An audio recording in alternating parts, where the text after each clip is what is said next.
and then I'm going to text or something. I'll see. Shishmaji, do you want to do the starting prayer? Then I'll share my screen as well, actually. Or let me share, let me welcome everybody with the beautiful slides that we have. So welcome everybody, Hari Om. If I have not said before, if you are joined a little late. So we're going to go ahead and start the summer special, and it is kind of open for, we wanted more people to join, keeping it more general this session. But let us see how many will join. Even otherwise, I think we have a wonderful session, and all the segments of the session are something which I like immensely. I want to see how they turn out and how wonderfully we can use them further too. So the Vanaprastha session welcomes all of you. And I feel so good really to see all the people like Shishmaji, Shivaji. Shishmaji, I used to meet her at least once a week. Now, Shishmaji, I haven't seen you for at least 2 weeks now or so. It feels like I'm not connected to anybody. I'm feeling very lonely here. I know, that's what I'm saying. It feels like I'm seeing people again. It's like good to see people already. Even though it's still Zoom, I still feel so good. That's the truth. So for the Father's Day special, we have just snippets of here and there of the sayings, which I thought that make a lot of sense. For Mother's Day, we made it very emotional. So I didn't want to take it that far this time. I thought it's summer, just keep it light. I said the snippets, like Chinmyanandaji says, a father must teach his children not only to have right values and convictions, but also to have the heroism to live up to them. That is the key factor that I think we are trying to do in the Vanaprastha program ourselves, to live up to the ideals that we have and giving the strength. So I thought this was a wonderful quote to come across. So the schedule for the day is this. Like always, we have the starting prayer, then we'll have the satsang, Shivaji's. And Shivaji, we are going to get it done today. We are going to get it done, the modes of Bhakti. And then we have a new session which Prajakta is going to talk about, and then we'll see how it goes. It sounds very interesting. I'm really waiting to see, and if it works, we'll take the feedback and try to make it a regular series as well. And Dr. Paul, this is the truth, and even Shishmaji and Shivaji can watch for that. I've been looking for doctors to talk about mental issues and the mental health, how we can, because it feels so common, everybody says it, but until we have the clarity of the stages we are in and the tips like that we can follow, I was really looking for somebody to talk about it. So I'm really thankful that you could come on board today and do this for us. And depending on the time, we'll go with the questions and then end the session. So Shishmaji, can you go ahead and start the prayer? Then Shivaji will take it up from there. Sorry, go ahead.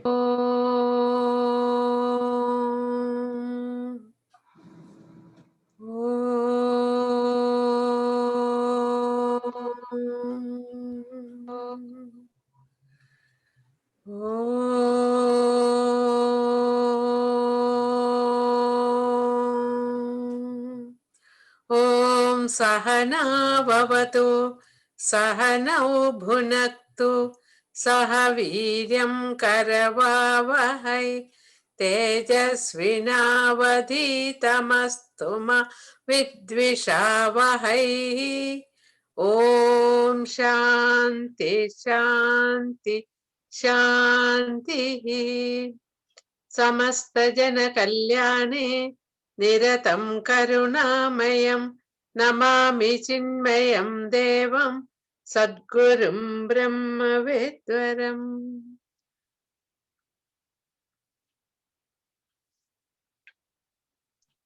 Shivaji, do you want to share your screen?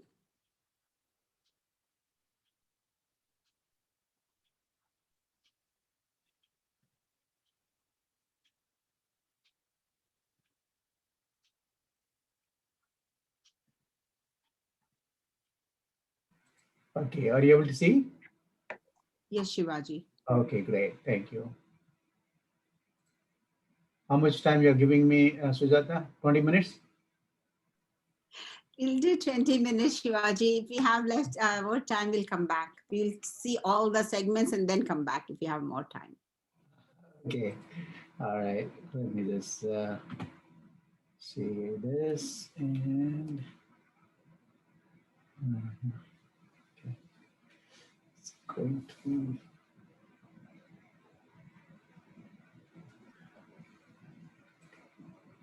All right. I got to do with this. So what we're going to do. We just started this episode, 9 Modes of Bhakti from Ramcharitmanas. We started this last time. We gave an introduction. We'll quickly recap that introduction. The introduction was up to Sri Rama and Sri Lakshmana going to Sabari's hut. Sabariji inviting them and giving them the treat and all that. So which we will quickly recap and then go into Sri Rama's teaching about the 9 types of bhakti. Now, before we enter, we saw, we learned one sloka about Sri Rama last time, and we're going to chant that. And then we're going to learn another beautiful sloka by Tulsidas ji about Sri Rama. That we'll learn. So then, of course, with that glory, reveling in that glory, then we'll enter into the episode. Last time what we learned is this sloka. And guess what? One of our Vanaprasthis is going to chant this now, because last time we learned it, he's going to do this. Anilji? Can you unmute yourself, Anilji?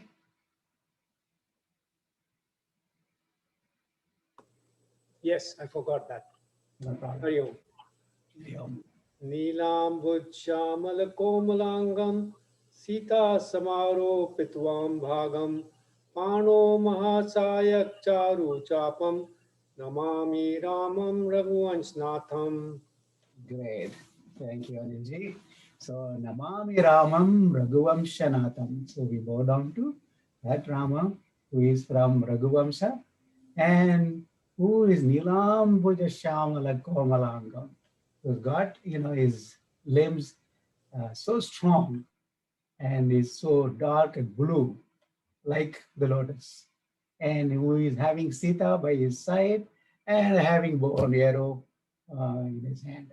We bow down to him. So that was of course, we saw a detailed meaning, but that is the essence of that sloka. Now let us learn another beautiful sloka. This is a little bit tough, but I will just chant because there's no time to repeat and all that. But we'll go through the meaning briefly, and then we'll enter into the episode. Excuse me. The meaning of this is so deep and so Vedantic also. And we can talk about this sloka itself, we can talk about, for a couple of hours. So much packed by our Goswami Tulsidas in this sloka. Yanmaya Vashavarti Vishwamakilam Brahmadi Deva Sudha Yat Satvadamushaiva Bhati Sakalam Rajau Yata Brahmaha Yat Pada Plavamekame hi bhavam bodhe sthiti shavata Vandeham tamashesha karana param Ramakyamisham harim. Last line. Vandeham tamashesha karanam param. Shesha karana param. Ramakyamisham harim. Vandeham. We bow down to that Lord Hari. Harim.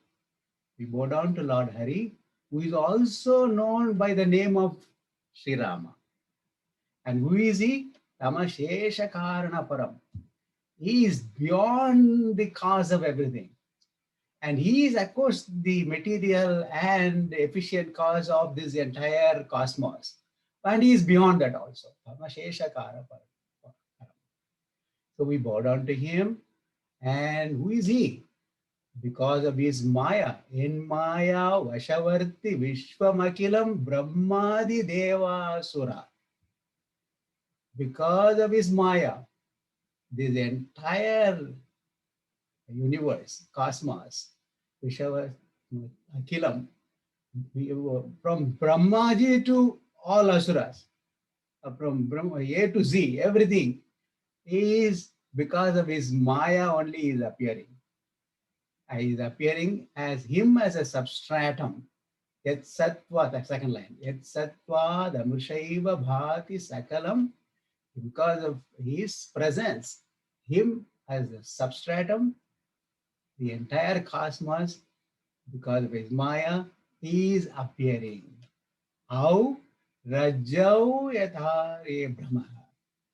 Like the appearance of the snake on the substratum of rope. See how nicely our Goswami has brought in the Vedanta here. As Rajau Yadar He Brahma. Like that, this entire universe is appearing because Bhagavan is the substratum. And how do we cross this samsara, which we are all going through in this appearing universe? How do we cross that? Yet pada plavamekame bhavam bodhe sthitirshavatam. Catch hold of his feet, his lotus feet. Once we catch hold of his lotus feet, then it will become a boat to help us to cross this ocean of samsara. To that Bhagavan, we bow down. So that is the brief meaning of this sloka. And as I said, of course, we can talk for hours together, but it's such a beautiful. So I thought we could start with that sloka. And next time somebody volunteers to chant, that would be great. Okay. Now let's get into the episode. As you know, Sri Rama and Lakshmana, when they were actually going in search of Sita Devi, then automatically Sri Rama's feet turned towards Sabariji's hut. And they go there. And Sabariji, as we know, she has been waiting for a Lord to come there because her guru told her that keep praying to Sri Rama and he will come. How will I know? No, you will know. When he comes, he will know. That was the instruction given by her guru. And for ages, she had been doing that. And every day morning will be the day she will be expecting him. And so that, she'll clean everything and keep the fresh fruits and so on and so on. And then the day came and then Sri Rama and Lakshmana walked into her hut. And we saw this, of course, briefly. Let us see how she invites both of them. And then, of course, gives the fruit, freshly plucked fruit. And of course, Bhagavan enjoys that. Prema Sahita Prabhu Kaye Bharam Bharam Bakani. So Bhagavan enjoyed them, praising again. Every bite of it, actually, he enjoyed. And of course, gave it to Lakshmana also. So like that, he was enjoying. And then after that, Sabariji actually says, I don't know how to sing the glory of Bhagavan. I am such a, the lowest of the lowest.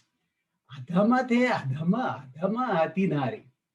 So I'm the lowest of the lowest. I don't know how to madhimanda nari. So Lord, I am the most dull-headed. So I don't know how to sing your glory and all that. Like that, she says. And Bhagavan replies saying that, addressing her as Bhamini. Oh, noble, beautiful lady. Like that he addresses. And then says that, Manav eka bhagati karanata. For me, what matters is only devotion. And nothing else matters. I recognize only that. No dollars and cents and no Bitcoin will attract me. I recognize only the devotion. One may have anything despite caste, whatever may be the caste, kingship, lineage, goodness, reputation, wealth, physical strength, numerical strength, whatever accomplishments actually, one can claim. Swapnopamana kalasiddhayonyaha. Ramana Maharshi says, all the accomplishments are like dream only. If you really count, especially Vanaprasthas, we can acknowledge that. We have been there, we've been there, done that, etc., etc. Stayed in, played all, golf courses and stayed in, the most luxurious hotels and participated, in lunch meeting with the president, whatever, all these accomplishments are like a dream only, right? And what matters is the bhakti only. Bhagati hina nara soyi kaisa vinuchala bharita dekiya jaisa. If one does not have that devotion, then he is like a dry cloud only. He or she is like a dry cloud, no water bearing cloud. So no use. Like that Bhagavan says. And then because she said, she cannot sing the glory, then Bhagavan says, I will tell you the 9 types of bhakti. And then, of course, toward the end, he says, you got all the types, all the things, whatever I described in the 9 types, you have it. So you are actually more than the best devotee. Like that, of course, he declares. He starts saying that, Navata Bhagati Kahu Toi Pai. So I'm going to tell you the 9 types of bhakti.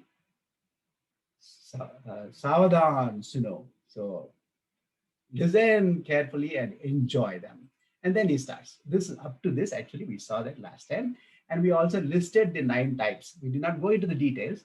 We listed all the 9 types. Satsang, reveling, Guru Sevas, spreading the Lord's glory, singing, chanting His faith, and managing the mind and the senses. These are all, different types of bhaktis. What Lord is saying, if we can do at least one of this, then we are there, right? And so imagine, actually, it's all simple to do also. So we're going to see about 3 or 4 today, and then the balance we'll see in the next episode. So let's take the first one, Satsang, which is the easiest one to do. Pratama Bhagati Santanakara Sangha. That is the first one. Second one, Dusari Rati Mama Katha Prasanga. So first one is get engaged in satsang, like we are all doing now, right? Seek the companionship of the learned people and good people, so that we can engage ourselves in satsang. That is the easiest thing what we can do, and that is one of the types of bhaktis, starting with our Lord says to her. And of course, you can see in this 9 types, the level is also, the depth is also increasing one after the other. That we can see. So the easiest one to start. So Pratama Bhagati, participate in Satsanga is the first one. So let's first see some more details about the Satsanga, then give some references, whatever we know, or a little bit, and then we'll go to reveling, and then we'll go to the next level and so on, and then, see. So what 3 or 4 we'll be able to see today. Okay.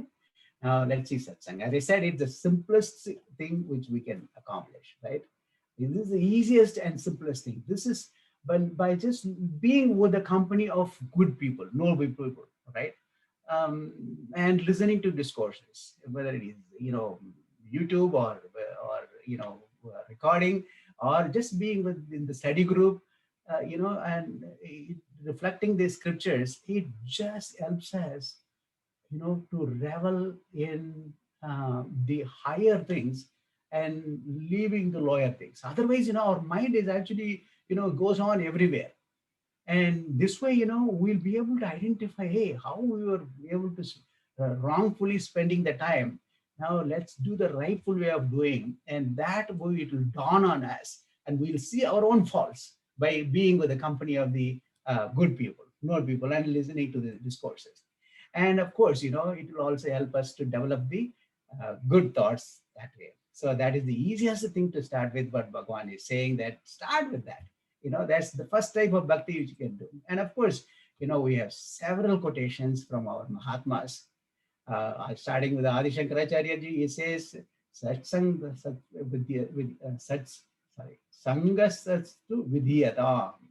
One of the 40 instructions what he is given in Sadhana Panchakam. This is one of that. This is the second verse, the ninth instruction he gives. Sangasastu Vidhiyata. Seek the company of good people. Have satsang with them. Listen to such discourses. And of course, in Bhajagovindam, he highlights that even more. In these 4 lines, he takes us, the advantage of being in satsanga. Satsangatve, nitsangatvam, nitsangatve, nirmohatvam, nirmohatve, nischalatatvam, nichalatatve, jivan mukti. So see how satsanga takes us all the way to jivan mukti. You will become a jnani, if you just enter into this door, right? And just keep walking. Good company gives us, all the things about this, the things what we have been doing, and it develops vairagya, and that non-attachment actually gives us, freedom, which in turn removes our delusion. And of course, delusion is slowly going out. Freedom develops. Freedom comes to us, and then of course the clarity of the mind happens. When clarity of the mind comes, there of course the knowledge takes place.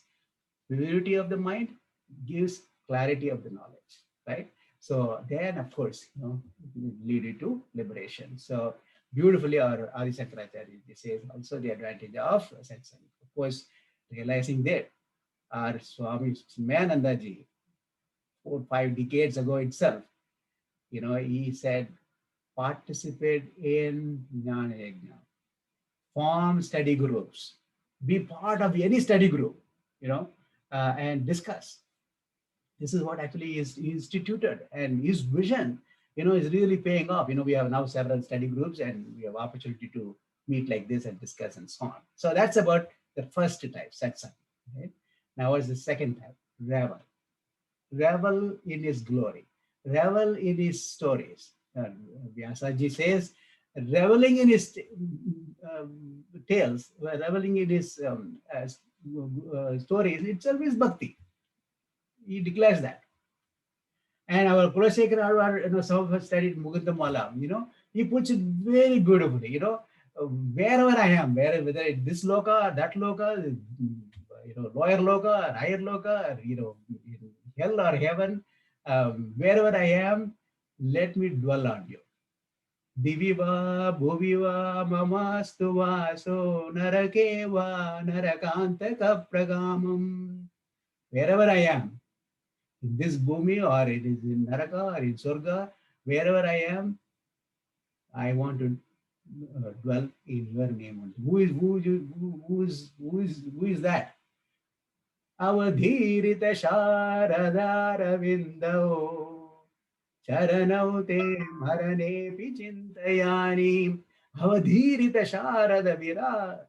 What his lotus feet is the most beautiful lotus feet whatever we can find on earth. The fresh and beautiful lotus feet, lotus flower.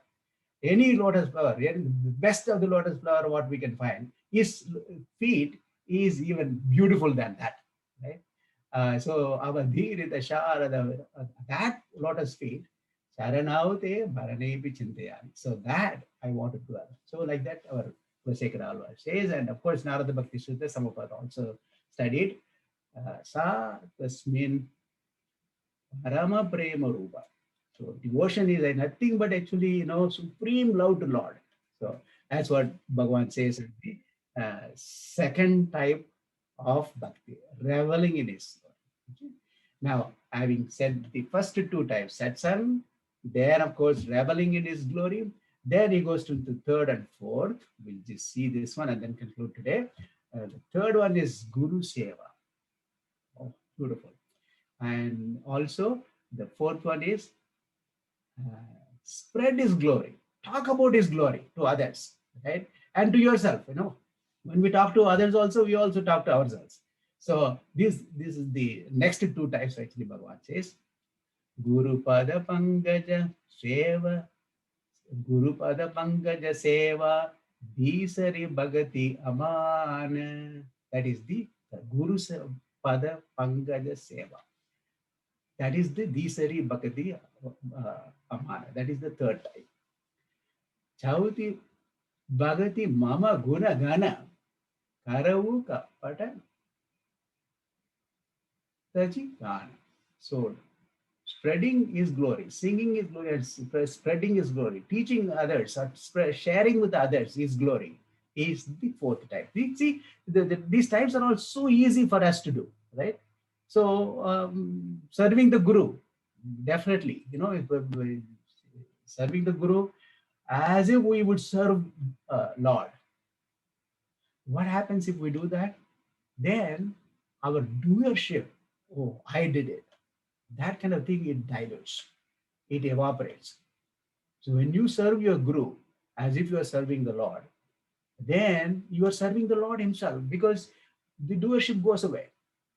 And over a time, the knowledge received that way from Guru is with you without any distortion, and also it is absorbed very nicely, very, very easily and very quickly.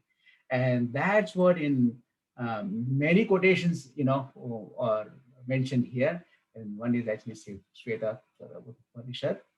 In this Upanishad itself, Yasya Deva Para Bhakti Yatha Deva Tatha Guru.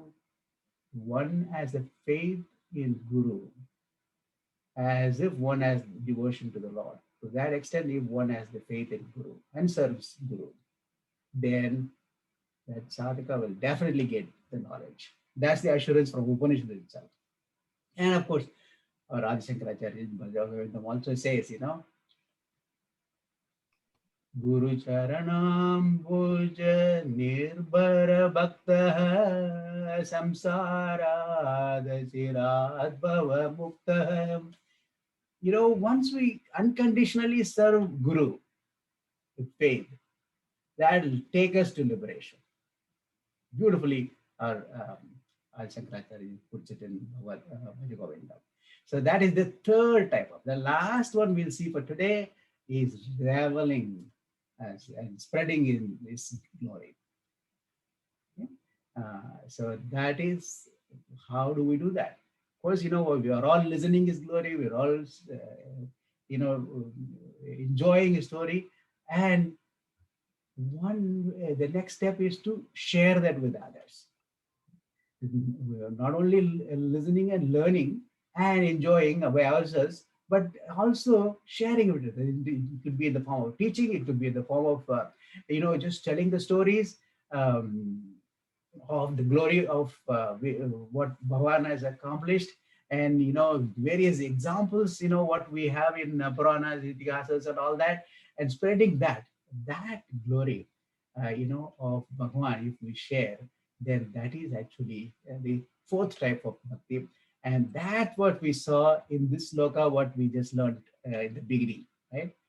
In Maya Vashavarti Vishwavakilam Brahmadi Deva Asura. So like that we learned the glory of Bhagavan, so nicely in these 4 lines our Tulsidas ji has highlighted. That glory we learn, listen, and share it also with others. So that is the fourth type of bhakti. Okay. So with that, we've completed 4 types. The other 5 types we'll see in the next time when we meet. Okay. And as you can see, level by level like this, and beautifully our Bhagavan tells in a simple way, which our Sabarji can understand.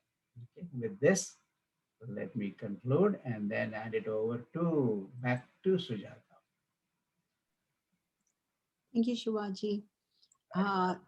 This looks like very simple, but doing it regularly, I know Shivaji, Shivaji, and Meenaji, and all those who are in Chinmaya Mission must be doing it already.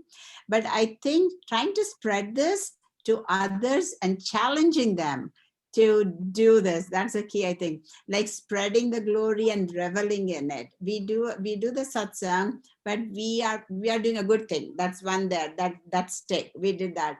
But the next part is spreading it, sharing it, and reveling in it. That itself takes our mind again, keeps the mind pure or in these thoughts. I think that's the challenge we should pose to everyone who's attending, and make it a point that you talk to somebody every week, or at least try to do that, I think.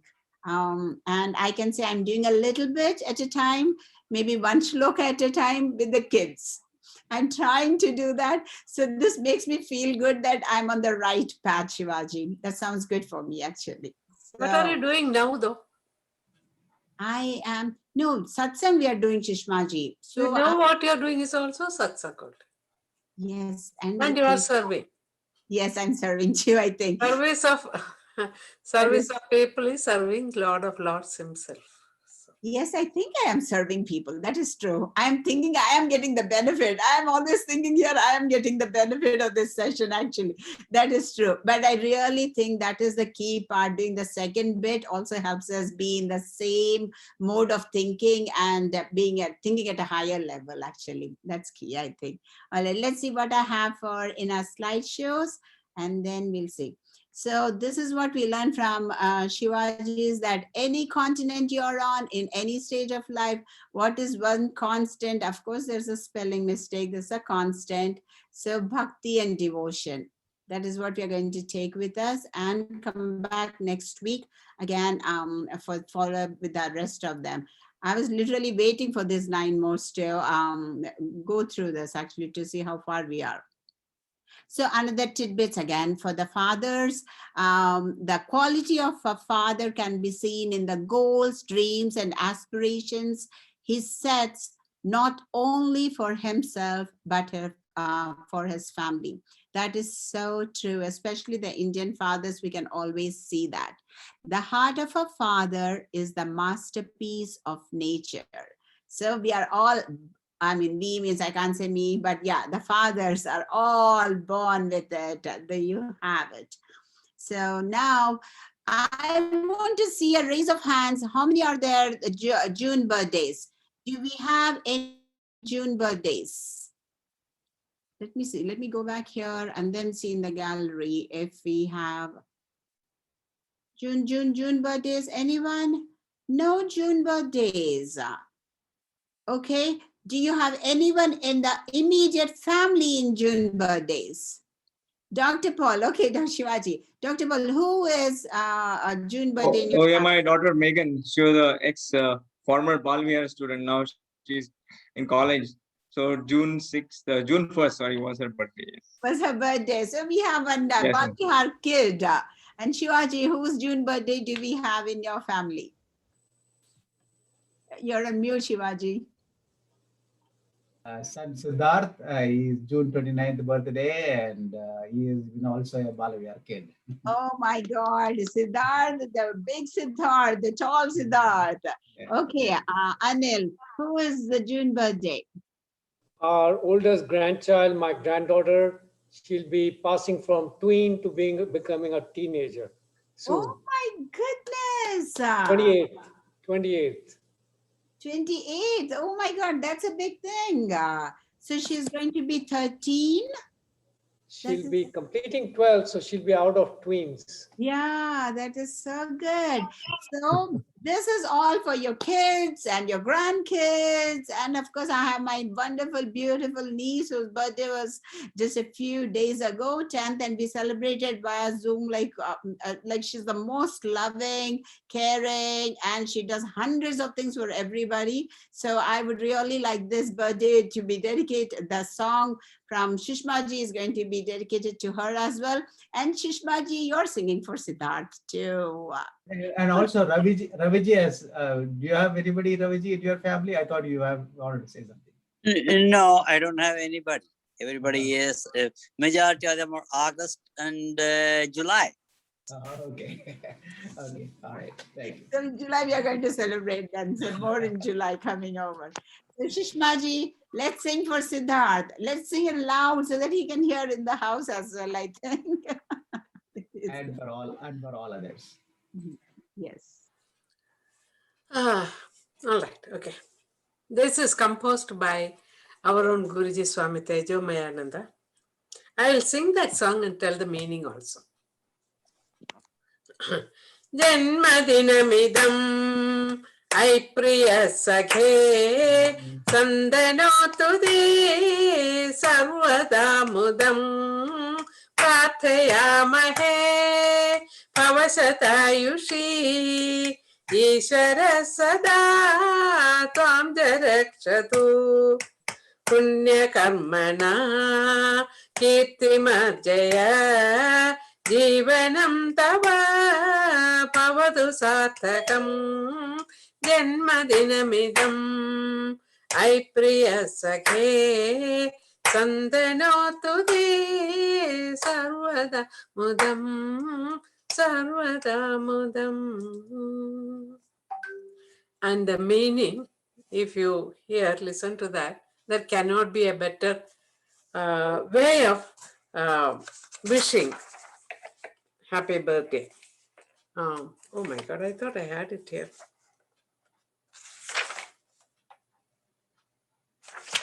That's okay, I'll tell you. Janmadinamidam ai priya sakhe, my dear friend, this birthday of yours, Sandanodade Sarvada Mudam. May it bring you always happiness like water bubbles coming up. Sarvada Amudam. May it bring fresh happiness to you. Prarthayamahe Pavasatayushi. We pray for your welfare. Ishara Sada Tvam Jarakshatu. We pray for you so that Bhagavan protects you all the time. Punya Karmana Kirti Marjya Jivanantava Pavadu. May your life be enriched by Punya Karmas. Always, and be blessed. I wish I had his own words. I thought I had. Sorry, next time maybe. So, Meenaji just reminded that Guruji's birthday is June 30th. Very nice. So we are dedicating his song to him again, actually, because that he wrote it for Gurudev, right? So people used to sing this song for Gurudev. So Guruji has actually written a birthday song for Guru. So that's what we should be singing that. So maybe by the end of the session, if we have time, Meenaji, I think you have to sing a song this time, because you must be used to. So keep in mind. Let's see if we get some time. We're going to that. So let's go ahead and check this new session, which Prajakta to do this for us. And in fact, she has been doing this for some other seniors, which really sounded very good. And if we can benefit from it, that would be wonderful. So Prajakta, take it up from here. And if you want, I can share the screen, or you have the permission to. Okay. Yeah.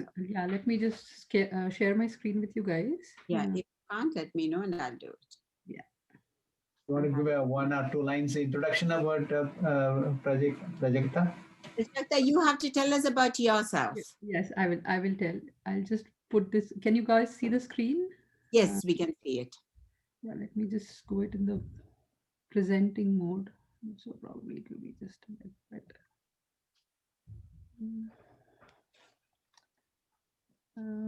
Okay.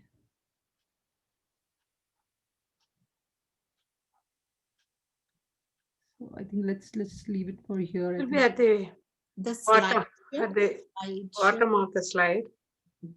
Yeah, so it is. Should go to the presenting mode, I think. Yeah. So, all right. So I'm Prajakta Padgaonkar. I have been working independently as a researcher in the field of geriatrics and gerontology for about 13 years now. And I started out in Bombay, so in Mumbai. So I was heading this NGO for senior citizens in Bombay called Nana Nani Foundation. And through that foundation, we used to have parks dedicated to just senior citizens. So we had about 26,000 senior citizens whom you would serve every day. So in the morning and the evenings, there were parks which were completely dedicated to the senior citizens. And that's how I kind of started with this whole um, process of learning about seniors and learning how aging takes place and all the nuances of it all. And now, recently, I published a book about how we can design a senior care system for India, because we don't have a comprehensive senior care system for the seniors in India. So that's what I'm doing. Apart from that, I consult various private organizations in India who want to set up structures like daycares for senior citizens, or they want to set up assisted livings or independent living for senior citizens in India. And we try to create systems around how we can protect the interests of seniors over there. Apart from that, I kind of do a lot of volunteering, and Zoom sessions luckily allow me to do that across from the US to India and other places in the US as well, where we carry out different experiments with seniors in terms of, like, we either do stories for seniors or we would have discussions about certain aspects of aging. And I have been working with certain groups in India, especially more in Maharashtra, because I come from that place and I've been working with them earlier when I was staying in India. I moved to Atlanta about 5 years ago from Pittsburgh, and I've been here in Atlanta for about 4.5, 5 years now. So yeah, that's what I kind of generally do. So out here, I'm more known as an author and also as a real estate person, but that's something that I'm juggling with my identities while still focusing on senior citizens work. Thank you. Yeah, so let me just start with this. So this is something that I would kind of bring to you. So usually what happens is grandparents are the ones who are always telling stories to children, right? So that is the connection all the time. But sometimes we also kind of forget that uh, all of us, no matter what age group we are in, we all love listening to stories from various parts of the world. And there is always something that we can identify with, connect with in every story. So, with this, the way I planned this session for all of us today is, I will tell you one story, we'll discuss some part of it, and we'll then move on to the next story. So, I want you to have it as an interactive platform where you kind of share your thoughts, and we'll try to keep it to the 20 minutes slot that we have. So these stories basically, all of these three stories coincidentally are stories of monks. The two first stories are Zen stories, so they're very short so that we can keep to our time. But at the same time, they come with some sort of a thought provoking idea. So that's how we start. So now this is about stepping stones. I purposely kept the story font very small so that I don't want you to read along with me for the stories. I just want you to kind of listen to it. So when I'm probably sharing this final presentation, I probably can enlarge the font and give it to you guys. But for now, I think let's just focus on listening to the story, right? So there are three monks who are sitting by the lake and they are deep in meditation. And on one side of the lake, they're sitting on the grass, and the other side is the hut or the monastery for the monks. So the three monks are sitting, and one monk is really new.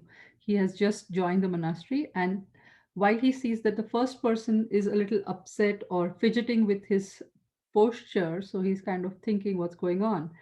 So that monk who is fidgeting, he finally gets up and says, "Oh, I forgot my meditation mat. Let me just go quickly get it." And he steps on the water and he just walks across the water to this monastery and gets the mat and comes back and sits and start meditating again. So now this person is surprised to see the monk walking on water. So he's like, oh my God, he must be like so much sadhana bhakti that he can walk on water. Then the second monk says, oh, I forgot to have a sip of water. Let me just go grab some water and come back again. So he does the same thing. He walks on water, gets and comes back and sits in his position, and he closes his eyes. And now the third monk, who is pretty new there, he's like, these people are just big show offs. They just want to show how much of level of meditation and sadhana they have actually reached. That is why they are showing that I can walk on water, and they just want to show that I can't do that or something like that. Let me show it to them. So he gets all angry and jealous inside, But he tries to contain that because he's like, okay, I'm being a monk here, so I can't, do this. But eventually the anger or jealousy gets ahead of him, and he's like, oh, sure, I also need to do something in the monastery. Let me just step across and come back. And the moment he steps in the water, he falls waist deep in the water. And then he gets up again and falls again. And he finally has to swim across, and he's drenched. And he comes back swimming pathetically back onto this side. And he's just grumbling and fumbling with all of this wet clothes and all of that. So the two monks who are just staring at him doing all this are discussing, should we tell him that there are stepping stones on one side of the lake and that's how we are doing that, It's not that we are some sort of a spiritually enlightened being who can walk on water, but there are stepping stones and that's leading us to the other side on the monastery, and it's just a normal pathway but in underwater. So now this is a very small pithy story, but I think it applies to all of us, and it applies to us at different phases of our life when we get caught up even in the most noble pursuit. We get caught up in some sort of a contest or a competition. So in this case, the monks are caught up in that competition. Despite being monks, they're supposed to have retreated from normal life and competition and jealousy.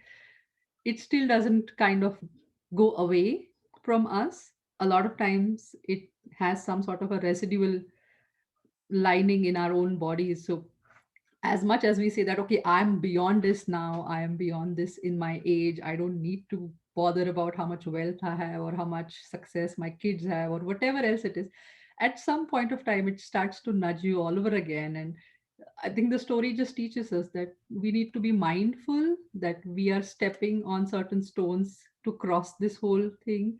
We can't just say that it's just because I'm above it, I can just, walk past on water.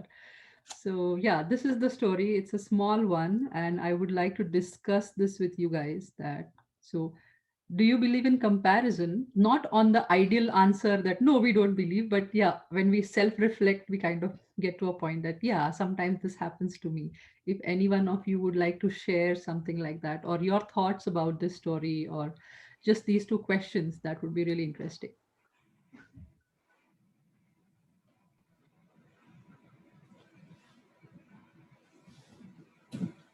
I can attempt. Yeah. My thought on this is, see, the comparison comes from this third monk who is actually a new monk, and he thought, okay, now from his perspective, of course, he's entering into that competition.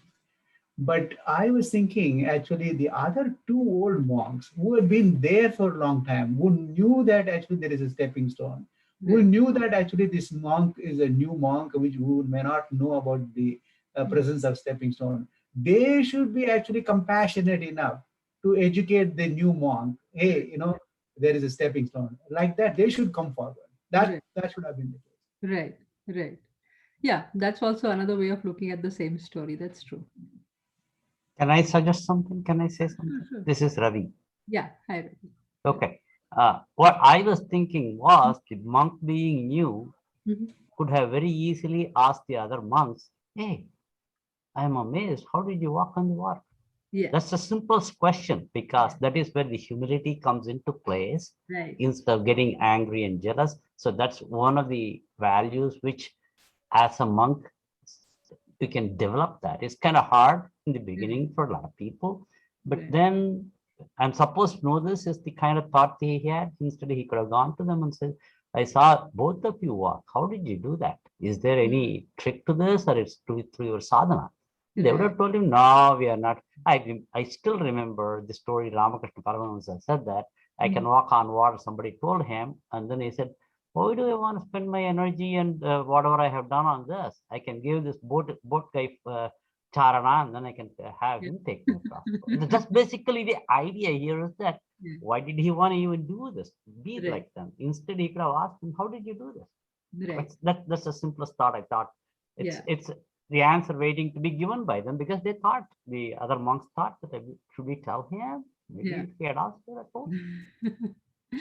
Yeah, exactly. Yeah, that's true, because I think a lot of times we get caught up in our own thoughts and minds, and it starts to like warp the whole judgment or the logic that we have. So I think, yeah, this is definitely the case. If we could have just asked the senior monks that is there a special way to go across this place, so that would have helped the monk, I think, from all the embarrassment that he went through. May I say something on the lighter side? Sure. The two experienced monks are supposed to be meditating instead of watching the other guy. Right. Yeah, absolutely.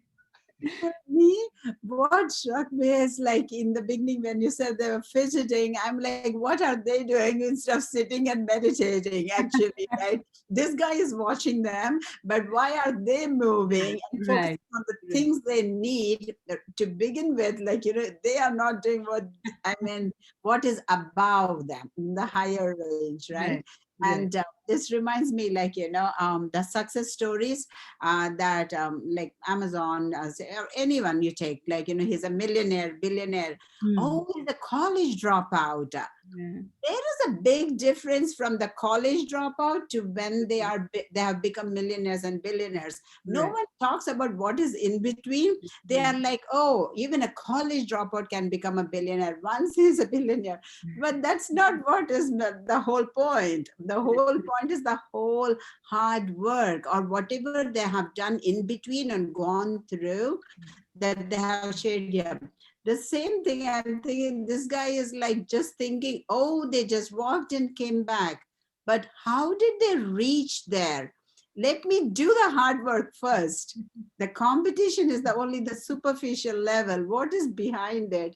So there's a lot of things we can talk about in this. I thought this is really love this story.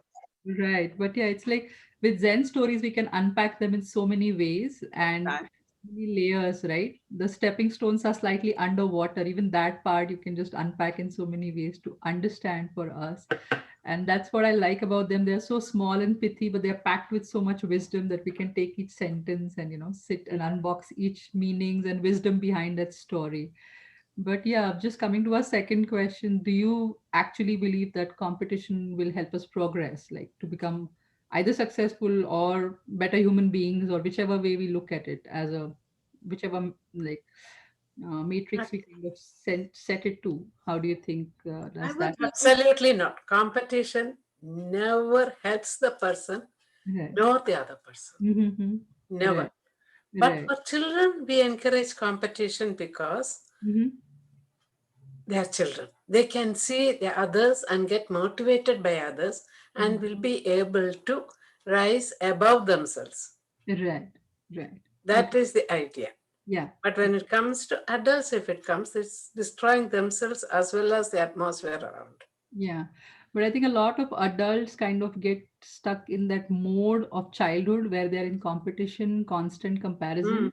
If they have not been mindfully parented, I think they never understand that there's a difference between just merely competing versus, actually going on and doing something on their own. Correct. Or probably just taking the competition or the competitive spirit inward within them to say that I'm competing with myself from yesterday. Am I a better person today? Than yesterday. Yeah. Exactly. So that's what I was about to talk about. Mm-hmm. You compete against, not compete against others. So you can compare what you are there yesterday, whether you are better today. If you compete against yourself, then you can excel. Yes. Yeah. So we're trying to get better of ourselves, probably to reach our fullest potential and how better we can be from where we have started, I think. So all of us have that inner potential, which we have to look at as a North Star, that I can be better as a person with competing within ourselves, I think. Yeah, I totally agree with you guys. It is this sense of competition that brings jealousy. Yeah. Not only jealousy, animosity also, like animosity, right? Yeah. Like Yeah. A lot of times.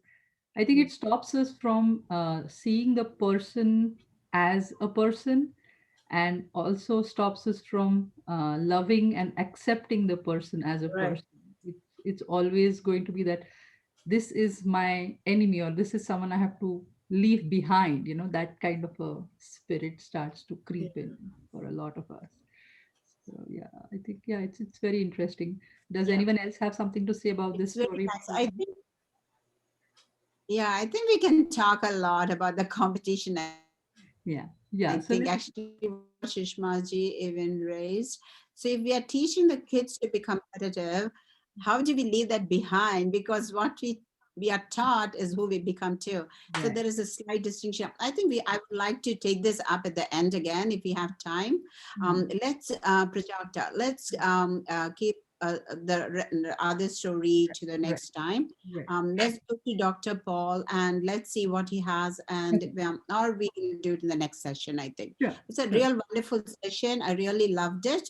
I would look forward to more of doing the same. I think so. Dr. Pol, would you like me to share the screen, or you want to share the screen? Yeah, share the screen. Let me. I have the document, I think, actually. Too. Yeah, before doctor comes in, Sujata, I just want to say one. Hopefully it all goes well. Let's see. Go ahead. Okay.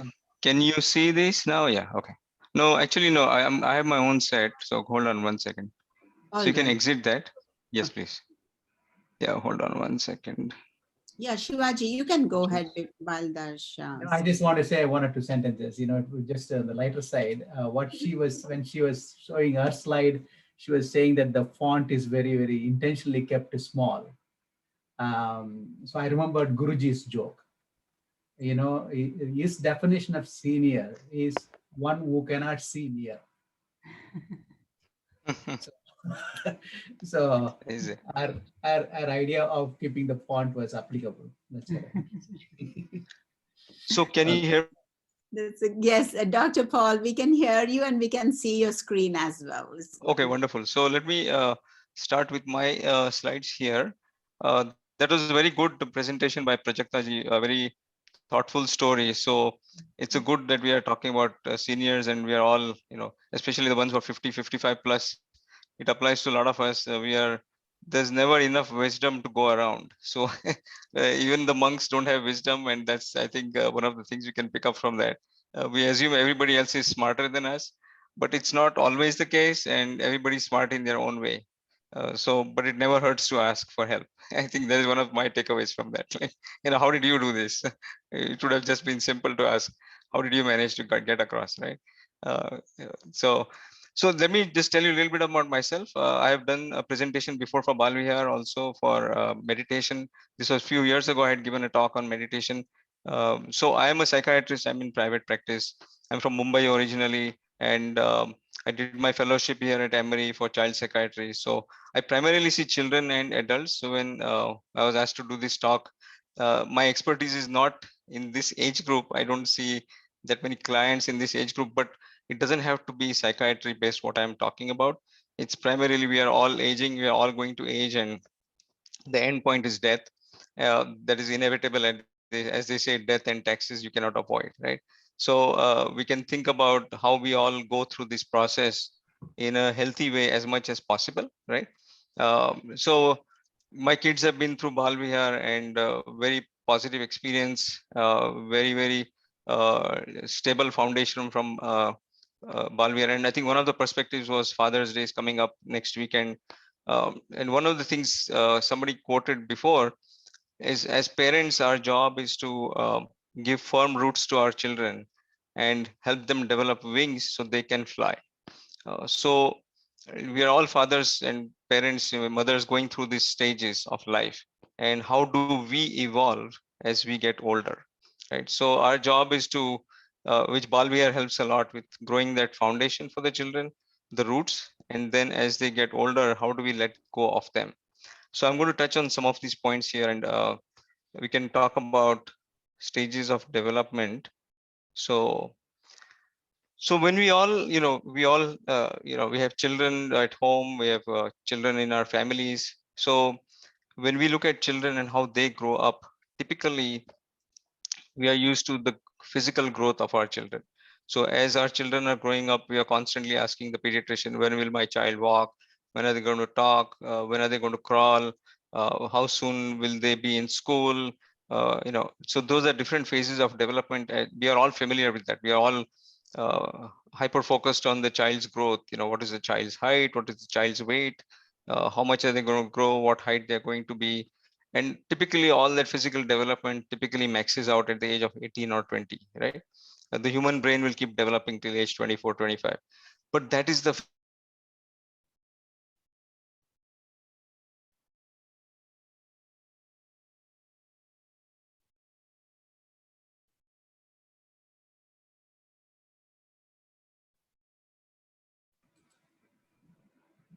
Looks like he's frozen, no?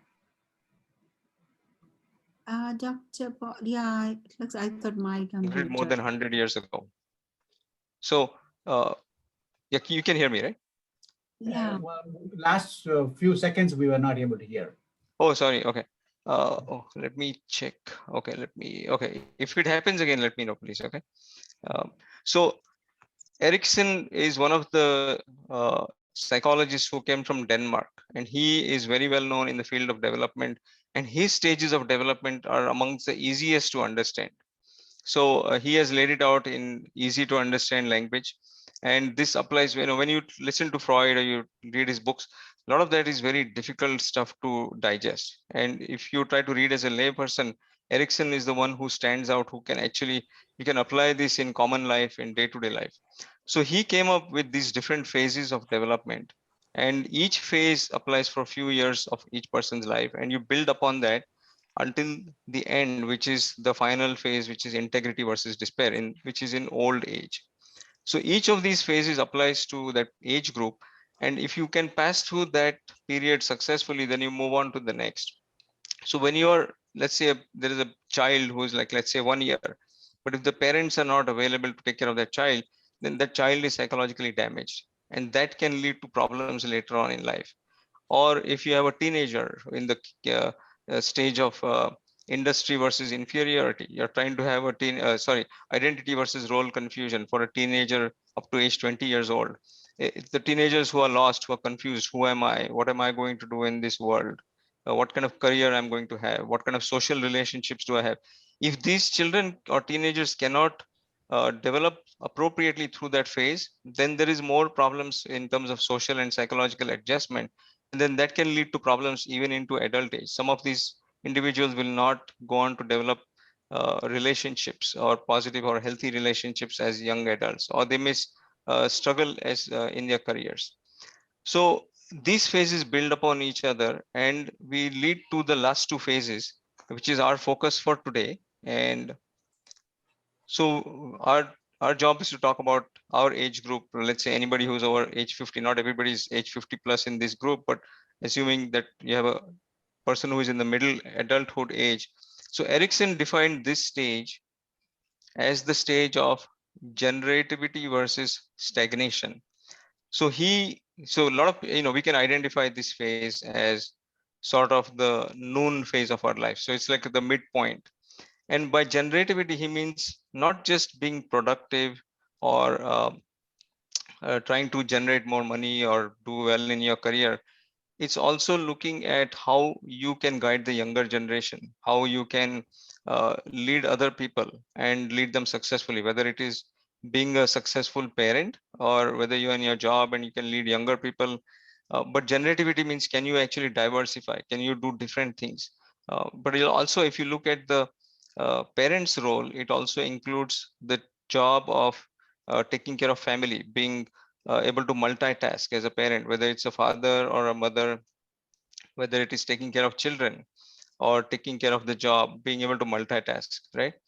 It can also look at, by this stage, people have already set into a certain career path. But now if somebody is age 50 and they suddenly feel like, oh, maybe I should have gone into some other field, then they're looking at their life back in a negative way. Or they're 40 years old and say, I'm stuck in this field. I wish I could have done something else, right? So then you're looking at things in a negative way and you feel suddenly bad about yourself, right? So the opposite is, if you don't develop appropriately through this phase, the outcome could be what we call a stagnation, which means you're stuck, you're not having positive ideas about yourself or the world around you, or you kind of feel depressed, you feel negative about yourself. That can impact not only that person but also the family. So at this stage of life, it's like, if you look at our lifespan, we are expected to live, let's say 65, 75, or maybe 80, right? If you can get up to 80, 85, you're very lucky. But as we get older, of course, health problems are going to add up. So when the person is at 50 years of age, then it's quite possible that there is no going back. And how do you change what you have already done?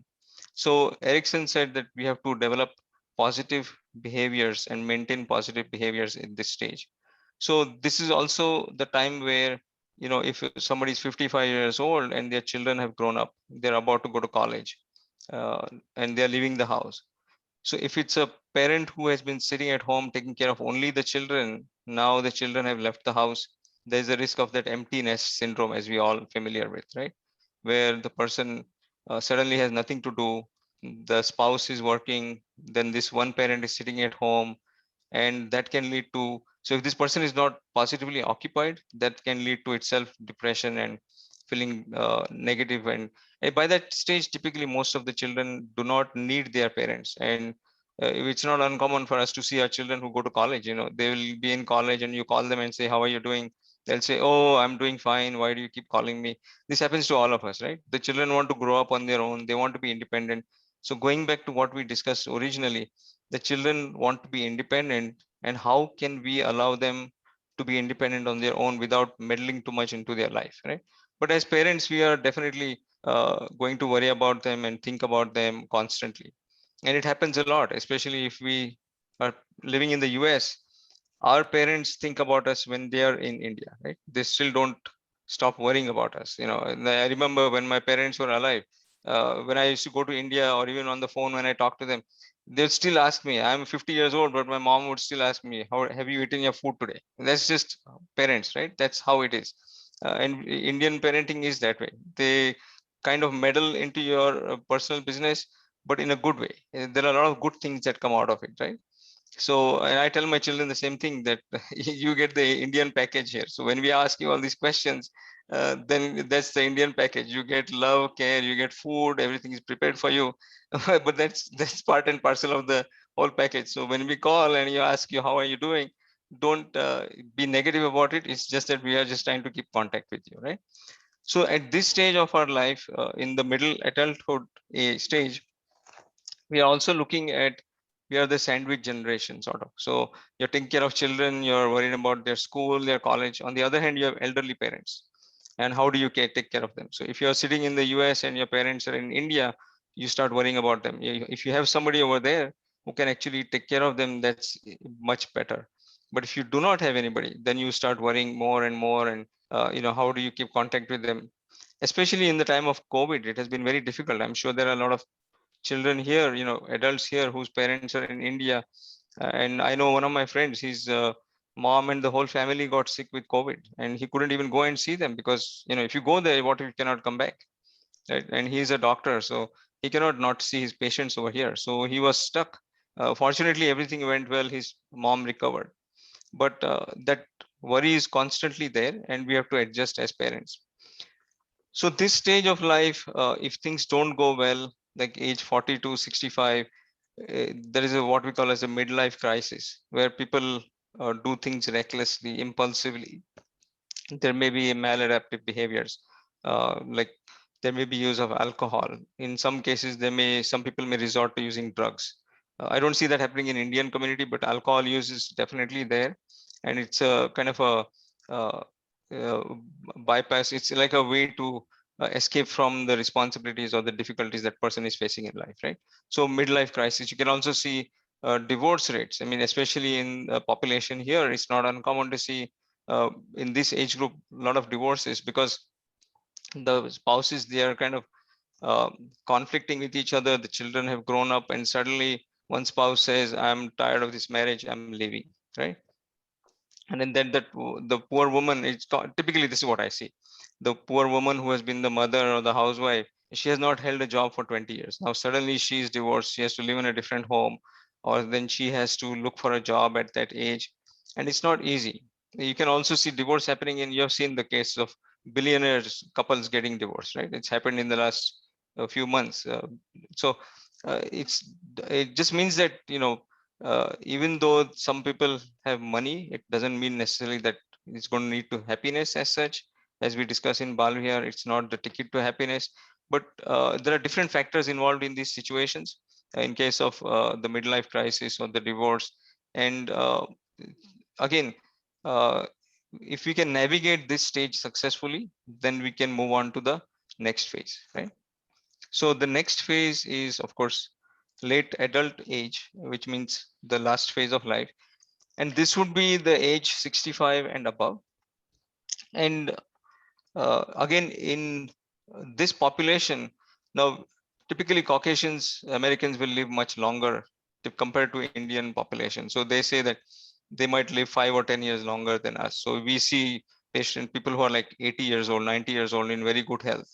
Look at the Queen Elizabeth. Now she's like 98 or 99 years old, and she looks like she's hardly 85 years old or something. And she's very sharp cognitively. She made a joke yesterday when she met with the world leaders. So she's sharp as anything. But typically they say, unfortunately, Indians have a shorter lifespan due to genetic factors, right? So they divide the adult age group in this stage into young, old, and old, old. So 65 to 75 or 80 would be considered young, old. Above that would be considered as old, old.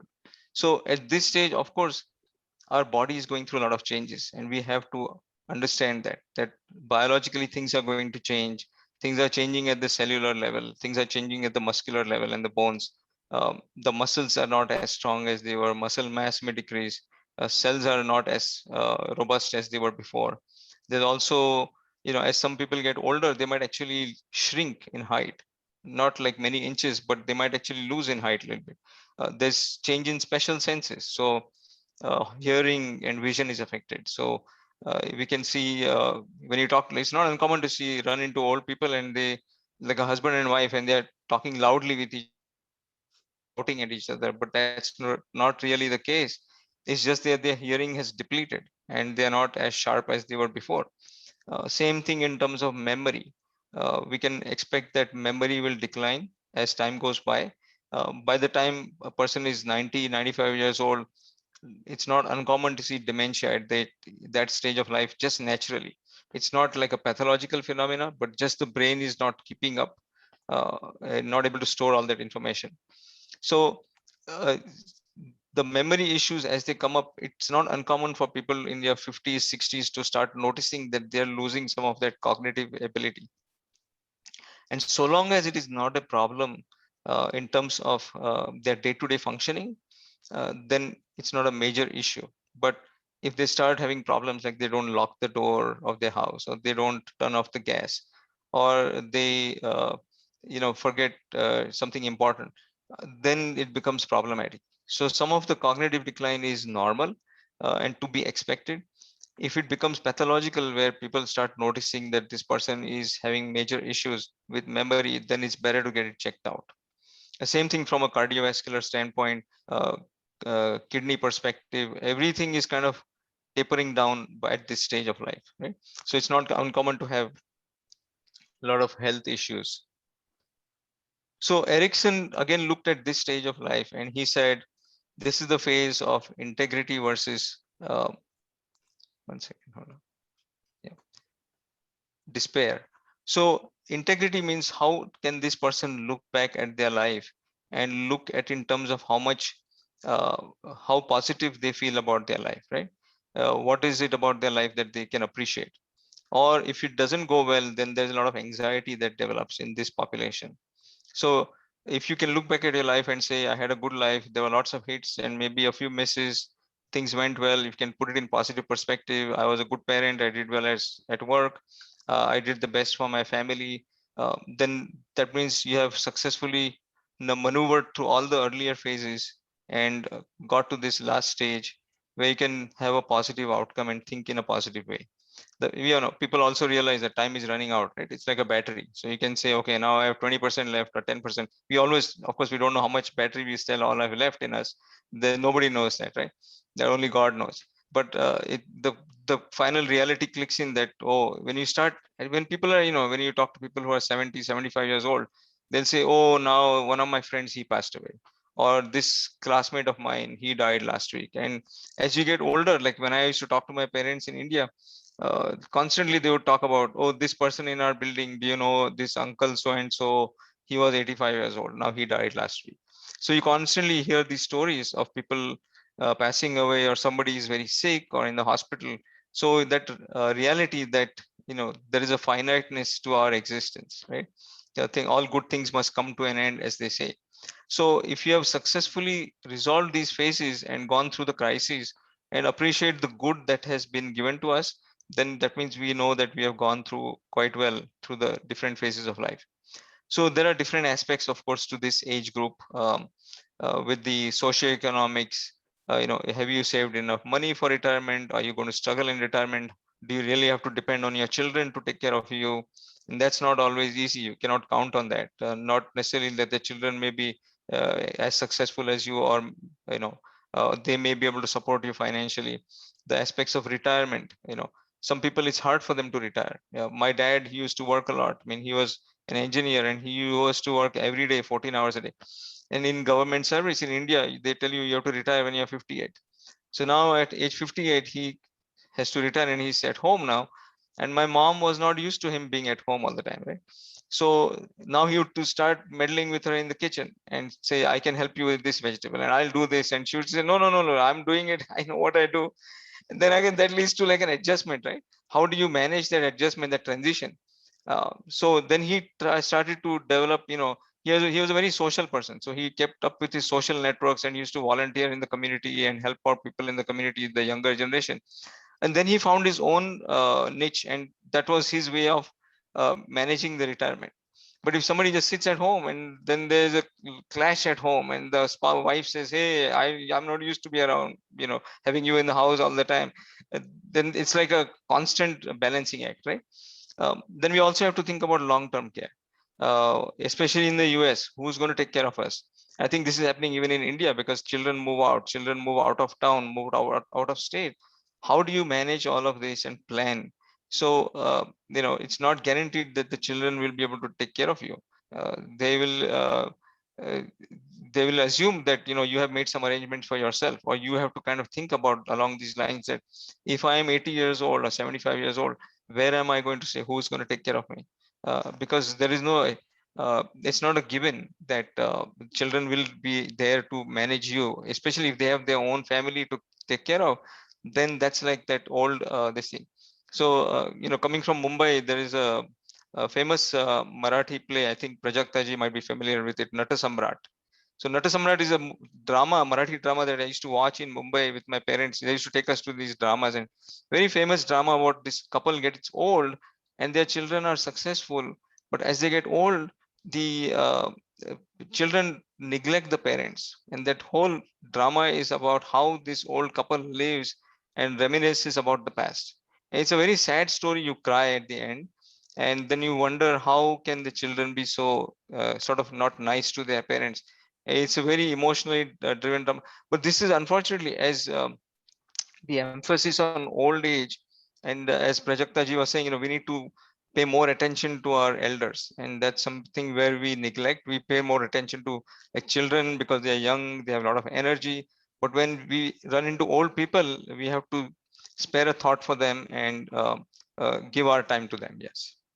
So one of the maladaptive things that could happen with this stage of life, if it is not maneuvered successfully, is the risk of depression. So depression can manifest with symptoms such as sad, depressed mood, lack of excitement, lack of desire, lack of motivation, change in sleep, change in appetite, lack of concentration. It's not uncommon to see cognitive issues come up with depression. So a lot of times when we see people in this age group, they might actually present with symptoms of dementia.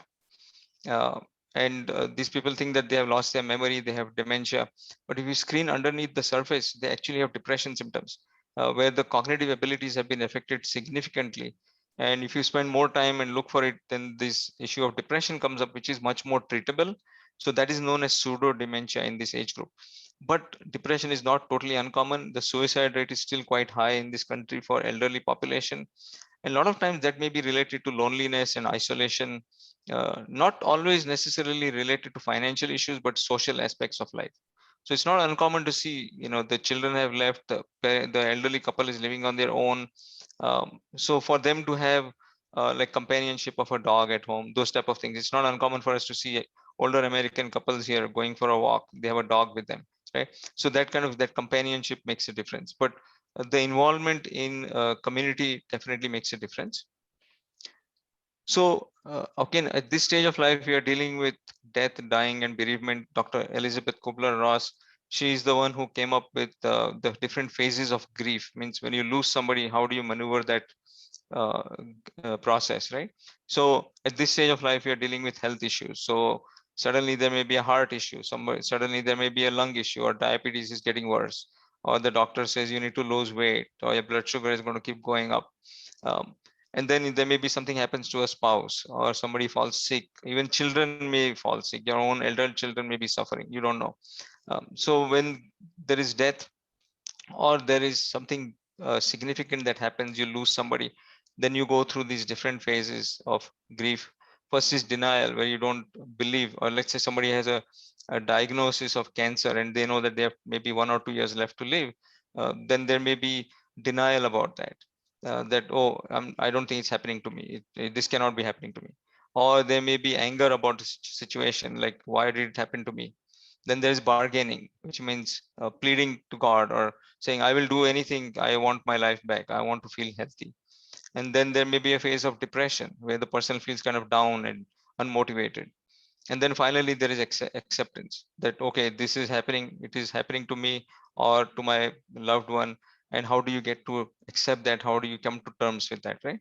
So this stage of life is not uncommon to go through these different phases, and these phases you can go back and forth.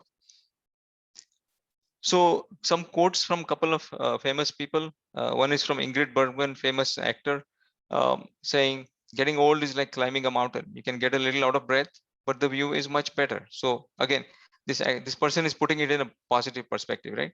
And then you have, hold on one second. John Lennon, a famous singer from the Beatles group, saying, count your age by friends, not years. Count your life by smiles, not by tears. So if you can put a positive spin over it, again, going back to this slide about, is the glass half full or half empty? It depends on how you look at it, right? How can you, then when you look at that glass in a certain way, that it is half full, that makes you feel more positive. But if you start thinking in negative terms, then obviously that is maladaptive, right? So to conclude, I would say, I described all the problems, and when we have problems, we should also think about what solutions can we have, right? These things are inevitable. A lot of these things are going to happen. So how do you try to lead a healthy life? And we should all aim to try to follow some of these things that I came up with, which a lot of us already are doing. So keeping up with social networks in that old age, right? Keeping up with friends, keeping up with relatives.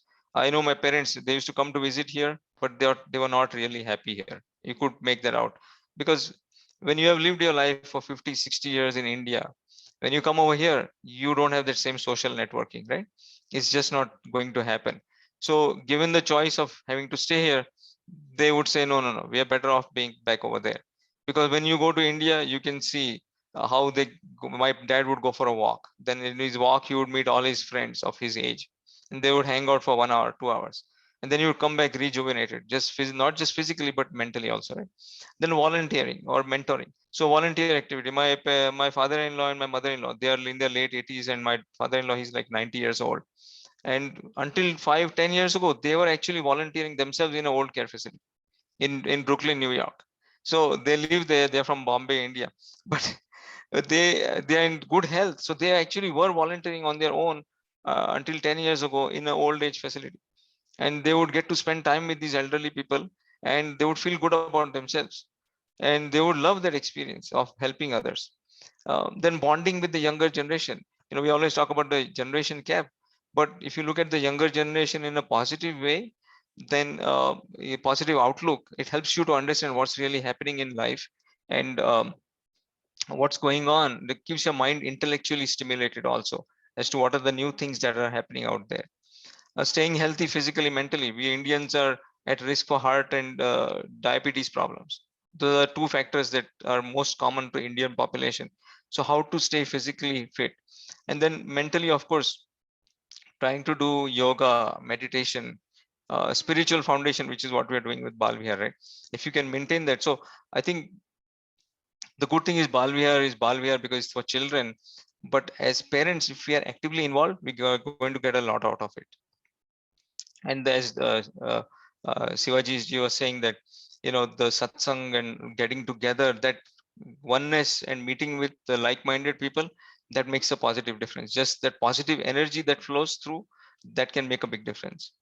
Then looking at the, how can you make a jolly person? How can you looking at laughter as the best medicine? If you remember Reader's Digest, right? One of the famous magazines, and most Indians are very familiar with it. Whenever I would get the Reader's Digest, the first thing I would look at is the jokes, not the stories, but the jokes. And laughter is the best medicine. If you have been to Mumbai and in other parts of India, they have the Laughing Club. And I've actually been to one of those clubs it was at the beach, ocean side, and in Mumbai. And these people will just get together, random people, strangers, but they get together as a group, and all they're doing is laughing. So all they're doing is just venting out and relaxing their muscles and enjoying a positive energy and positive experience, right?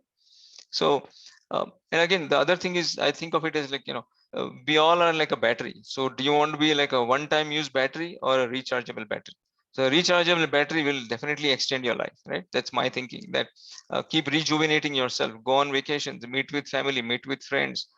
Don't be stagnant and do the same thing again and again. Don't be only career focused. Try to be socially active. And I think these things will extend the quality of our life. Now, the inevitable, if somebody is going to fall sick, you cannot prevent some of those things. Like somebody has cancer or somebody has a lung problem. If it's going to happen, it's going to happen. How do you make the best of a difficult situation? And then next thing is knowing and adjusting to the circumstances. As we get older, how do we adapt to the different changes that are going to happen? It could be that a person is healthy and suddenly within a year, they might have a different difficult diagnosis to deal with, or their spouse is struggling. How do they manage that, right? You can never plan for the unplanned. Nobody would have thought COVID, 2 years ago, if somebody said there would be a pandemic, nobody would have believed them, right? And then suddenly pandemic was upon us. And then as things unfolded, everybody has been struggling how to deal with it. Just famous politicians, governments, people we thought we could rely upon, they have been stumped by this. Everybody has been caught unawares. And we as humanity are just trying to cope with it as best as we can. And everybody went into survival mode, right? Just sitting at home. I don't want to leave my house. I'm not going anywhere. I know a lot of our Indian friends here, they did not leave the house. They're just ordering everything online. Same thing in India, because it's all about survival. So how do you plan for those things? It's never guaranteed what is going to happen, right? And I think that's one thing that Balvir, the lectures that I have attended, learning from the Gita and Swami Chinmayananda's teachings is, how do you live gracefully, but also how can you prepare yourself for the end of life gracefully? Because that's one of the big teachings from Balvir, is not just do right or do wrong, don't do wrong things, but how do you kind of age gracefully and prepare for the inevitable, right? So I think our goal should be to try to be positive and optimistic, and hopefully that will lead to a more healthy end of life experience. So I would like to conclude with that, and if you have any questions, please let me know. No, this is awesome. Thanks, Doctor. Appreciate it. And also, as you rightly said, Chinmayananda ji, he talks about graceful aging and also graceful living. Graceful living as well as graceful living. Yes. Yeah. Very good. Very nice coverage. Thank you, Dr. Pol. You can stop, share the screen, and then we'll go to the gallery view and see if anybody has questions. I am not sure of the questions, but the best thing I like is rechargeable battery is definitely better than the use and throw. That's a good one. That's a good one. And I think you're a best pitch for Vanaprastha program. You just said what we should be doing. We should do graceful aging and being ready for the inevitable. That's what we are. But the whole the idea behind Vanaprastha is you should be our speaker. Yes, I'm going to. I think we'll record some ad with your speech and then do it. I think advertise our Vanaprastha program. That's so good, actually. All right. Yeah. Any questions? Anyone? Dr. Paul is there. We'll have a couple of minutes and then we're going to end the session. So, and I think Meenaji, you're ready for sharing a song or something or no? Are you, Sujata ji? I got, this is Ravi. Yes, go ahead, Ravi. I wanted to see if we can get Dr. Paul again, just for a Q&A session. Just Yeah, I'm for right here. I'm right here. Nothing else. Nothing else. I'm in Indianapolis, sir. So I'm one of those people who try to connect to this group. That's something which I do. So just to have you to have some Q&A, basically just like what Prajakta ji did, kind of throw some questions out and then see how, I mean, or maybe we can come up with that. So just I'm suggesting that for a future event. So Dr. Paul, you are on the spot. Can you come back next session? And the thing is, what we heard is very good, but it keeps us on this mode. We have been hearing like, right, this is good for us. How do we do that? Doesn't matter our age. How do we, like the steps you went through, the acceptance, first is the denial, the anger, then like the depression, then the acceptance. Then you said still mourning. So even I was like, how do you get over that? The acceptance should lead you, push you to the other side where you're not in the negative, but it's not a step process. Right. Yeah. So I think we should do a discussion part, kind of like what Raviji is saying. That would Okay, really sure. be helpful, I think. Absolutely. Yeah, in fact, I would request both Doctor and Prajakta also to join again for next couple of sessions at least. It will be really very, very helpful to have the interaction. Yeah, and I think it'll be the same line of what we did today. So it's like the summer package. We are going to get smarter, get more less competitive, and be in a better. Meenaji, you just laughed at my thing. Yes, smarter way of a living. Like it's a summer package we do for all the kids, like summer camps. So this is going to be our summer camp. I think it'll work wonderful. So I'm going to do a little reading of Pujya Gurudev from this, my favorite one. It's Journey of Life. All right, we'll do it that. It says, leap from the shores of duality into the rugged boat of discrimination and play ceaselessly towards the horizon of experiences. Let the helmsman be thy Shraddha and keep the boat steadily towards the pole star, the Mahavakya. Carefully navigate round the dangerous rocks of thy own lower nature. Thou shalt reach the eternal heaven of peace and bliss, truth. And that's Gurudev's advice on how to live and get old. And that's one of my very favorite. Very nice. So, I have to leave because I have other commitment, but yes, thank you. Have a nice summer and we'll see you next time. All right. Shishmaji, can we do the ending prayer? Meenaji, you can go ahead. Yes, thank you. No, it's okay. I'll wait for the prayer. All right. Shishmaji, you're on mute. I'm sorry. Sorry about that. Oh, Purnamada, Purnamidam, Purnat, Purnamudachyate, Purnasya, Purnamadaya, Purnameva Vasishyate. Om Shanti Shanti Shanti. Om Sarve Bhavantu Sukhinah, Sarve Santu Niramaya, Sarve Bhadrani Pashyantu, Ma Kasyat Dukha Bhagavate. Om Shanti Shanti Shanti. Harihi Om Shri Gurubhyo Namaha. Harihi Om. Hari Om, everybody. See you back. We'll see you all in July 2nd, Sunday. Dr. Paul, I'm putting your name, and Prajakta, I'm putting your name down. So please be available. If you're not, let me know. We will. Thank you. Absolutely. Thank you. Hari Om. Thank you. Hari Om. Everybody. Hari Om. Hari Om. Hari Om.